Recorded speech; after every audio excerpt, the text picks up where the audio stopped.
오늘은 우는 얘기 좀 말씀을 통해서 하려고 합니다. 1700년도 18세기 전 인류에 굉장히 중요한 하나의 사건이 일어나죠. 우리가 잘 알고 있는 산업혁명입니다. 산업혁명. 인류의 삶을 뒤바꿔 놓은 매우 중요한 하나의 사건으로 인류 역사에 기록되어져 있습니다. 소위 산업혁명은 농업 중심의 사회에서 공업 중심의 사회로의 이동, 그것을 이야기하지만 그 가운데 인간을 하나의 고유한 존재, 인간은 정말 귀중한 존재, 그 당시에는 종교도 굉장히 중요했기 때문에 하나님이 창조한 고유한 존재로서 인정받던 관점이 산업혁명을 통해서 자본주의의 관점으로 변하게 되죠. 그래서 사람을 뭘로 보냐면 돈을 버는 하나의 도구로 보는 관점으로 전락하게 됩니다. 하나의 존재로서가 아닌 자본을 위한 사람을 하나의 투자의 개념, 도구의 개념으로 부품의 정도로 생각하는 정서가 일어나게 됩니다. 산업혁명 중심에는 이 사회는요, 돈을 얻는 대신 그 당시에 많은 부를 축적하는 대신에 사회가 급격하게 이렇게 갈라지게 되어집니다. 가난한 자와 그 다음 부한 자, 그리고 사회는 그런 환경들을 통해 굉장히 많이 메말라가게 되죠. 그 중에 가장 큰 것이 뭐였냐면 일을 하는 노동자들의 인간들의 감정, 그들이 느끼는 사회 속의 그 감정, 내면의 상태입니다. 사람들은 돈을 벌기 위해서 당시에 광산으로 수많은 사람들이 농업을 포기하고 갔고요. 공장으로, 일터로 사람들이 고용되어져서 그곳에서 수많은 사람들이 일을 했습니다. 일을 하면서 내면의 상태, 자본주의 시장 안에 정말 우리가 필요한 존재인가 아닌가, 그 관점 아래서 그들은 평가될 뿐이었습니다. 그 영향이 지금도 우리가 살아가는 이 시대를 이루고 있죠. 그것이 자본주의, 물질 만능주의, 그런 세대의 배경이 되어지는 것이 산업혁명입니다. 그러니까 인간의 감정은 불필요하죠. 그 사람이 어떤 마음을 느끼고 있는지, 어떤 상태에 놓여 있는지는 그렇게 중요하지 않습니다. 그래서 그 시기 이후로는 인간의 감정은 물질을 버는 것에 굉장히 불필요한 사치적인 것들로 치부될 때가 대단히 많았습니다. 영화의 한 대사가 생각이 나더라고요. 어떤 사람이 막 고민하고 이 일을 계속 해야 되나 막 어려워하는 부하 직원에게 직장 상사가 이야기하는 거예요. 생각하지 마. 생각하면 그 일 못해. 생각을 지워버려. 그래야 돈을 버는 거야. 라는 대사가 떠올랐어요. 좀 비슷했습니까? 생각하지 말라는 거예요. 그 일을 하기 위해서. 아마도 여러분도 그 사회 속에서 한 주간을 보내오셨으리라 그렇게 생각을 합니다. 오늘 예수님께서 우리에게 말씀하신 것처럼 이 세대의 사람들을 무엇에 비유할까라고 예수님이 말씀하십니다. 예수님 시대 때 당시 2000년대의 사람들을 예수님이 바라보시면서 이 세대의 사람들을 내가 무엇에 비유할 수 있을까라는 예수님의 말씀을 기억합니다. 여러분, 지금 우리가 살아가는 이 세대를 여러분은 무엇이라고 정의하실 수 있으시겠습니까? 하루가 멀다 하고 많은 사건 사고들이 우리들 가운데 전달되어집니다. 스마트폰을 통해서 많은 사건들을 보게 되어집니다. 지금 산불 때문에 난립니다. 많은 분들이 또 돌아가시기도 하고 피해를 입는 많은 어려움들이 있습니다. 국가적인 것뿐만 아니라 세계적인 많은 자연재해, 또 난민들, 많은 사건 사고들, 우리가 그것들을 접하게 되어집니다. 그것을 보면서 우리는 어떤 생각을 하죠? 어쩌나 어떡하나 라는 안타까운 마음들을 갖죠. 그런데 어떻습니까? 우리의 마음이 사실 거기에 머무릅니다. 그 정도의 반응입니다. 시대는 더 풍요로워지고요, 먹고 살 걱정이 없어진 시대를 우리가 살아갑니다. 더 여유롭고 더 많은 것들이 풍성합니다. 그래서 더 너그러워져야 할 이 시대에 우리는 오히려 어떻습니까? 더 날카로워진 것 같습니다. 나 말고 다른 사람들에게 일어나는 일들에 대해서는 그렇게 관심을 쏟으려 하지 않는 그런 세대가 됐어요. 소위 무감각한 시대를 우리가 살아가고 있는지도 모르겠습니다. 과거 못 먹고 못 입던 시대가 있었어요. 우리 권사님들 시대를 보면. 그래도 그때는 어때요? 너그러운 시절이 있었습니다. 서로에 대해서 말이죠. 서로 어렵지만 내일처럼 서로 돌보고 서로 어려워서 함께 하지 않으면 살아갈 수 없던 그런 시대가 있었습니다. 기뻐하면 함께 기뻐하고 그렇게 기쁨을 나눌 수 있는 인간미가 있었던 시대가 있었습니다. 그런데 지금 우리가 살아가는 이 시대에서 그 모습을 찾아보기는 매우 어렵다라는 생각을 하게 됩니다. 우리의 삶은 날로 풍요로워지는데 우리의 마음, 우리의 영적인 상태는 메말라가는 시대가 되어가는 것 같습니다. 사무엘서의 말씀에 보면 엘리 제사장이라는 사람이 나오게 됩니다. 아주 유명한 사람이죠. 영적으로 무뎌진 사람의 대표로 엘리 제사장을 꼽지요. 그가 한나라는 한 여인이 와서 아들을 얻지 못하며 아이를 잉태하지 못하는 고통 속에 성전에서 눈물을 흘리며 기도할 때 그 여인을 보면서 엘리 제사장이 뭐라 그러죠? 술을 끊으라 라고 이야기할 만큼 영적으로 무지했고 무뎌졌던 그 당시의 영적인 상태가 어땠는지를 엘리 제사장을 통해 이스라엘의 영적 상태를 고스란히 보여주는 말씀이 그 모습이에요. 영적인 감각이 완전히 사라져버린 그 시대를 우리가 사무엘서의 말씀을 통해서 발견해 볼 수 있습니다. 최근의 뉴스들을 보면 억울한 사건, 사고들 우리 주변에도 많이 있습니다. 얼마 전에 무한 비행기 있었던 제주항공 사건도 그렇고요. 많은 아픈 사건들을 경험합니다. 그것을 보면서 저도 참 눈물이 나더라고요. 어떻게 저 일들을 이겨낼 수 있을까? 막 그 몸에서 막 창자가 끊어질 것 같은 그 고통을 호소하는 사람들의 많은 아픔들을 우리가 봅니다. 아파하죠. 우리도 함께 느낍니다. 그러나 우리 일상이 어때요? 내일 또 출근해야 돼요. 내일 바쁜 일상으로 또 나아가야 됩니다.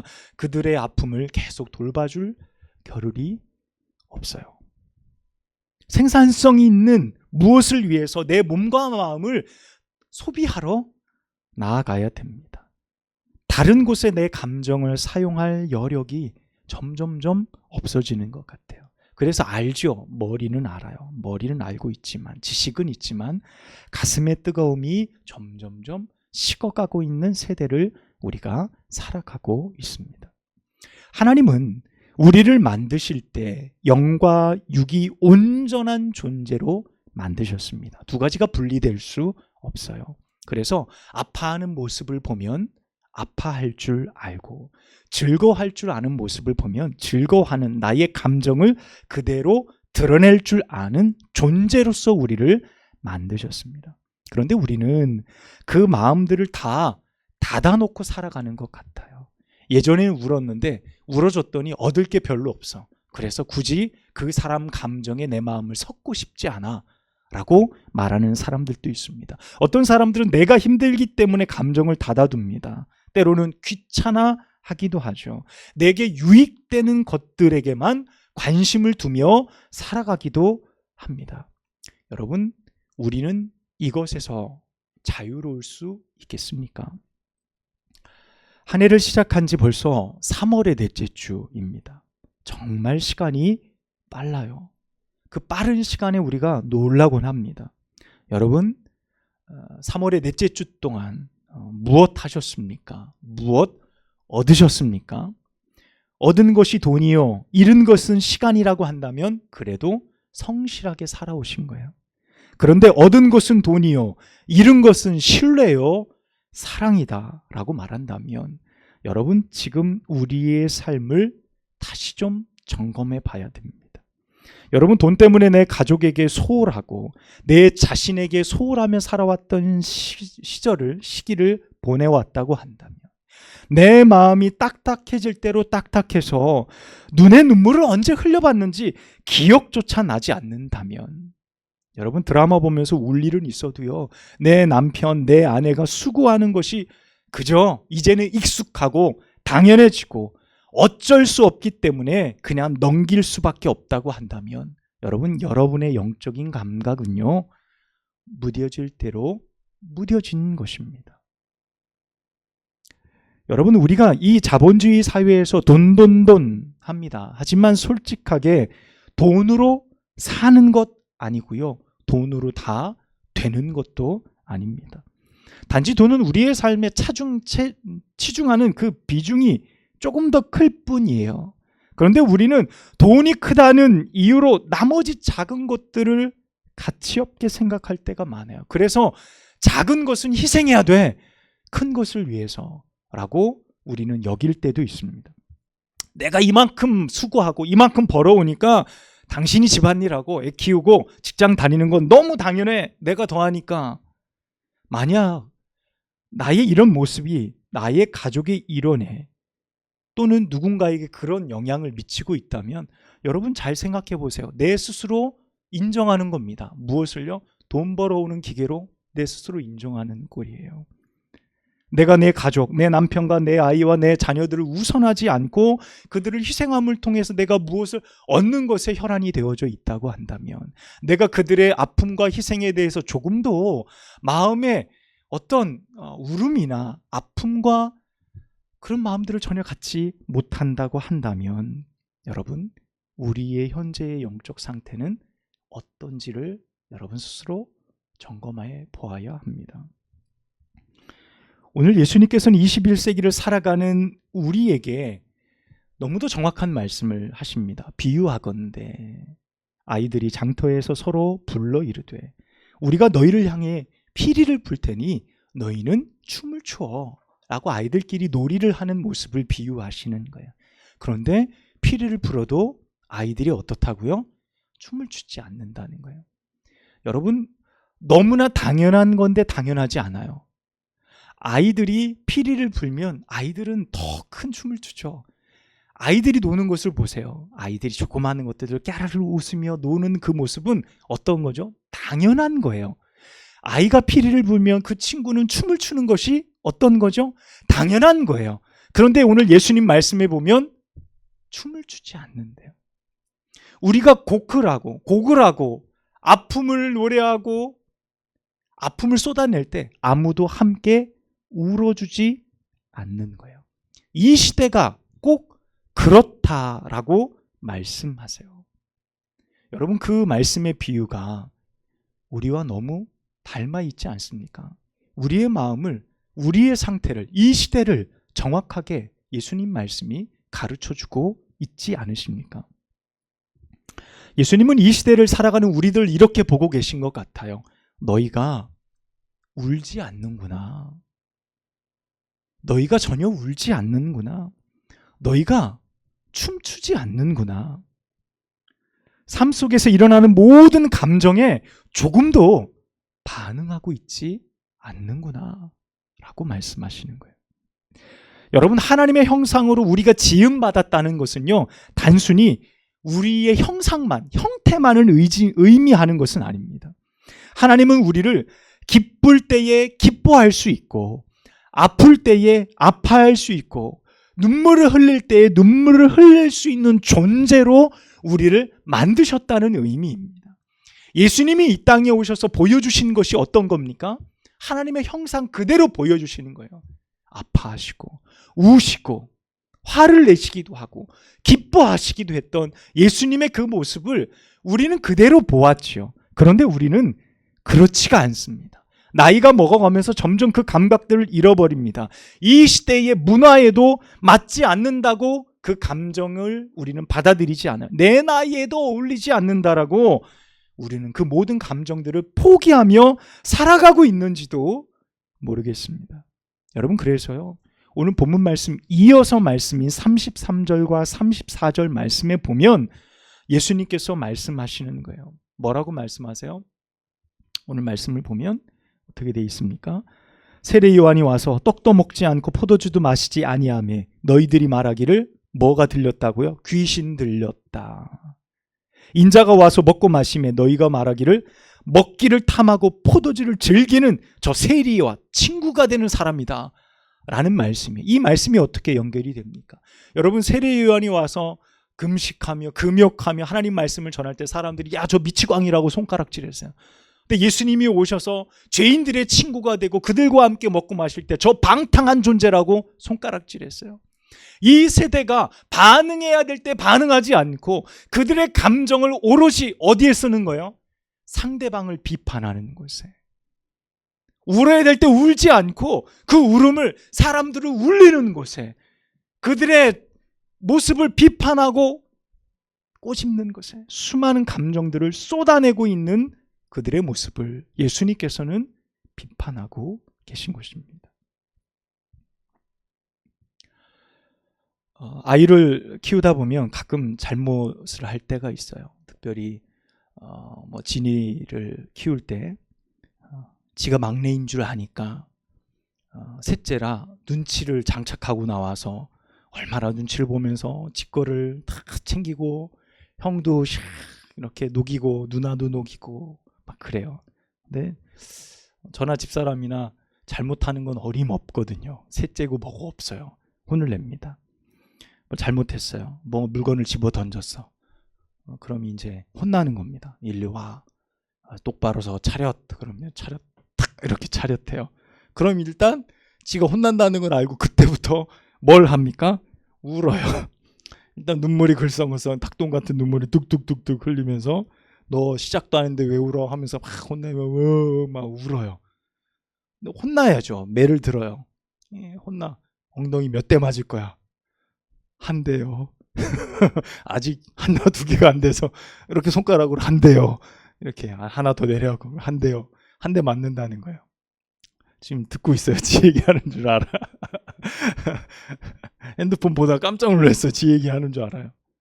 그러다 이제 막 우니까 어때요? 마음이 약하잖아요. 그럼 너 방에 들어가서 생각하고 와. 방에 들어가서 한참 생각하고 와. 그러더니 딱 나와요. 잘못했어요. 던지는 거 이제 안 할게요. 그렇게 해요. 그러면 어때요? 엉덩이 맞습니까? 안 맞죠. 잘못했어요. 울고. 지나갑니다. 저는 그런 생각합니다. 눈물의 힘이다 라는 생각을 합니다. 잘못했지만 그 눈물이 얼마나 큰 힘인지 모릅니다. 혼내겠다고 제가 결심을 여러 번 하는데 늘 눈물 앞에서 무너집니다. 예전에 저희 어머니께서 TV를 보시면서 많이 우셨어요. 저 어머니가 눈물이 많으신데 드라마를 보면서도 예전에 아침 드라마가 울 일이 많았어요. 아침인데 늘 울려요. 그거 보면 뭐 뚱뚱 부어서 막 아침 일 나와. 굳이 그걸 뭘 봐. 아침부터 기분 나쁘게. 근데 그래야지 좀 뭐가 좋은가 봐. 우으세요. 예전에 이상가족 찾아주는 프로그램이 있었습니다. 여의도가 공원되기 전에 여의도 공원 그 바닥 거기에 막 사람들이 쫙 깔려서 이상가족 찾는 프로그램들이 있었어요. 그걸 보시면서 눈물을 엄청 많이 뚝뚝 흘리셨어요. 우리 민족의 아픔이죠. 그래서 많은 사람들이 보면서 우셨어요.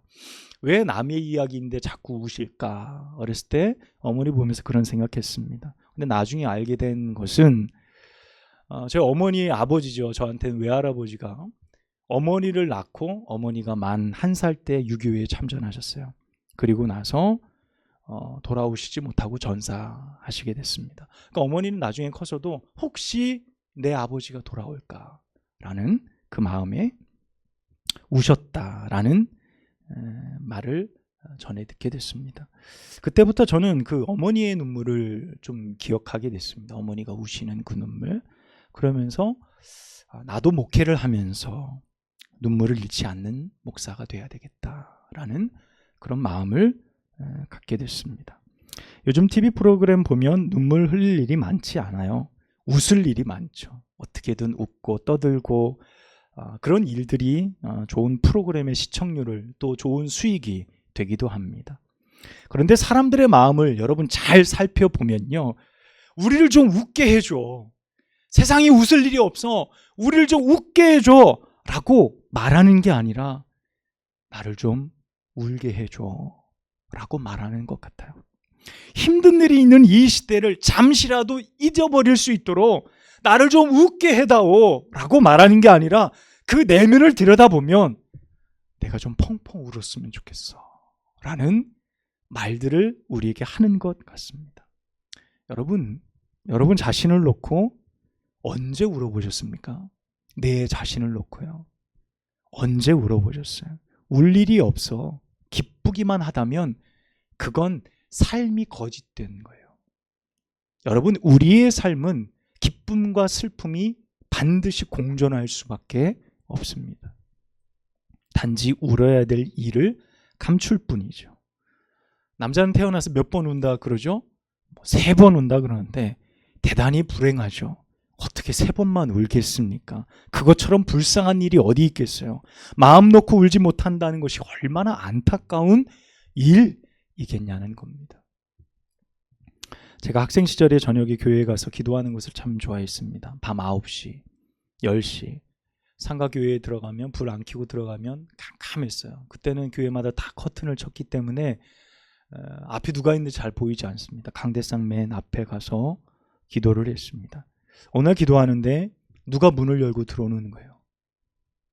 제가 앞에 있는데 예배당이 너무 깜깜해서 그분이 누구인지 몰랐어요. 저도 몰랐고 그분도 제가 앞에 있는 줄을 몰랐습니다. 그분은 의자에 앉아서 기도를 했고 저는 강대상 앞에서 무릎 꿇고 기도하고 있었습니다. 기도 목소리 들어보니까 저희 교회 남자 집사님이셨어요. 그때 생각해보니까 그 남자 집사님이 30대였어요. 30대. 젊은 시절 믿음 참 좋았던 집사님 가정이었습니다. 회사, 좋은 회사 들어가서 그 당시 연봉도 6천, 7천만 원씩 받았어요.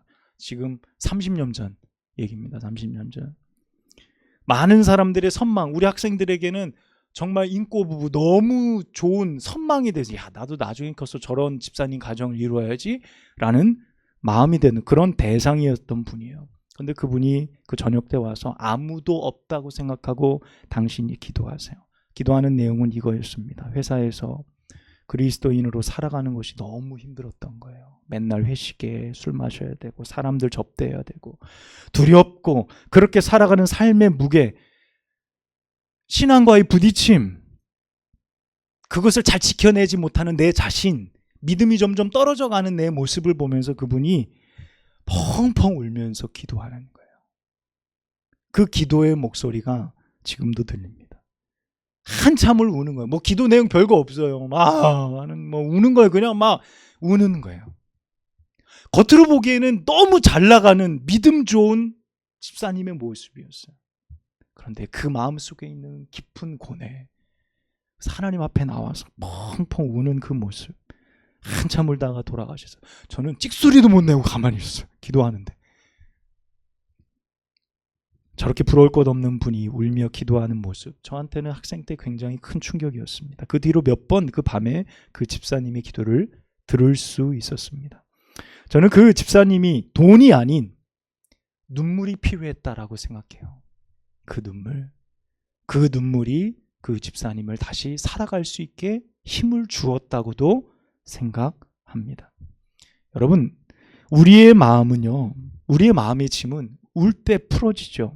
목 놓아 울 때 체면치레 다 내려놓고, 남자고 가장이고 뭐고 간에 다 내려놓고 마음속 깊이 울고 또 울 때 우리의 마음의 짐이 녹아내립니다. 하나님은 우리 눈물 속에 또 다른 회복을 예비해 놓고 계세요.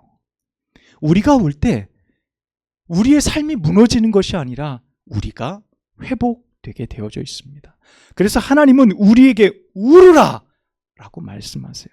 내 자신을 위해서 울고, 너의 죄와 너의 연약함을 위해 울고, 너의 가족을 위해서 울고, 너의 힘든 고민과 어려움을 위해서 울으라 라고 말씀하시는 겁니다. 이제 벚꽃이 아름답게 필 봄이 되었습니다. 여전히 우리는 경주마처럼 달립니다. 눈 옆을 못 보도록 앞을 가로막고 앞만 보고 달려나갑니다. 달려가다 보면 빨리 달릴 수 있지만 길가에 꽃이 피었는지 볼 겨를이 없습니다. 여러분, 오늘까지 힘겹게 그렇게 달려오셨는데 여러분 자신을 위해 언제 울어보시며 여러분 자신을 바라보신 적이 있으십니까? 하나님은 우리의 약함, 성공주의, 작은 것의 희생을 아무렇지 않게 생각하는 어떤 이기적 생각, 또 나만을 위해 생각하는 인본주의적인 사고 버리라 라고 말씀하세요. 하나님은 그리고 울어야 희망이 있다라고 우리 가운데 말씀하세요. 여러분, 울지 않는 것, 울지 못하는 것은요, 저주예요. 눈물이 사라졌다라는 것은 여러분 저주입니다. 왜냐하면 돌이킬 희망이 없기 때문에 그래요. 여러분, 눈물은 모든 사람에게 다시 살아갈 생명을 제공하는 길입니다. 여러분, 연약함과 많은 문제들을 위해서 우는 여러분 되시기를 축복합니다. 여러분의 죄와 허물을 위해 우십시오. 하나님이 회복시키시고 말할 수 없는 기쁨으로 여러분의 삶을 덧입혀 주실 줄로 믿습니다. 또한 여러분의 가정을 위해서, 여러분의 삶과 직장을 위해서, 여러분의 미래를 위해서 우세요. 남편과 아내, 자식, 나의 이웃과 교회를 위해서 울어야 합니다. 여러분, 눈물이 메마른 곳에 역사는 존재하지 않습니다. 눈물은 부끄러운 것이 아니죠. 진정한 눈물은 생명을 살리고 용서를 이끌어내는 능력입니다. 부모가 자식의 눈물에 흔들리듯 하나님은 우리의 눈물의 기도를 들으세요. 우리의 눈물에 하나님도 흔들리세요.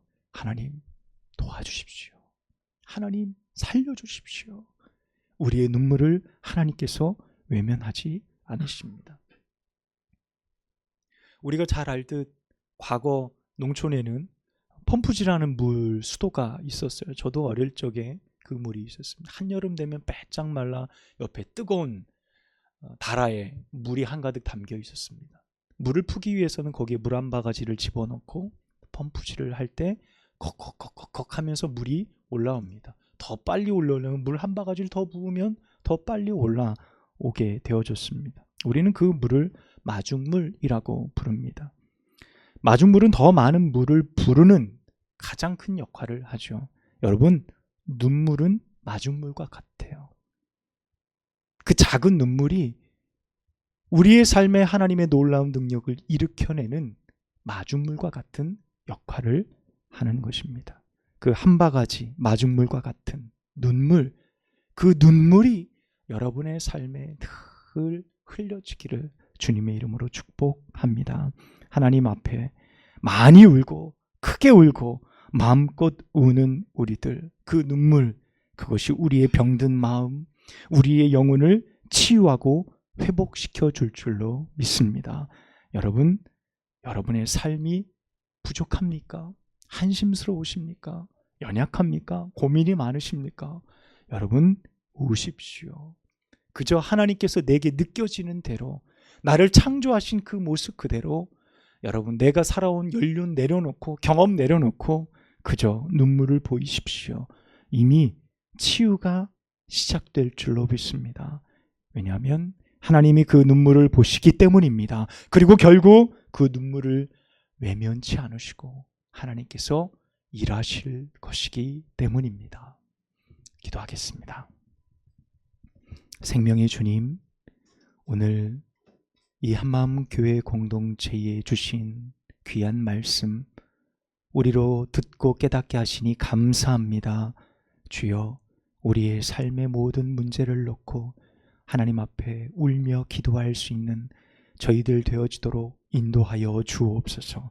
그 눈물을 보시는 아버지, 그 눈물로 우리로 다시 회복시켜 주시고 그 눈물로 우리의 삶을 다시 일으키시는 하나님의 놀라운 능력을 바라볼 수 있는 저희 모두가 되도록 인도하여 주옵소서.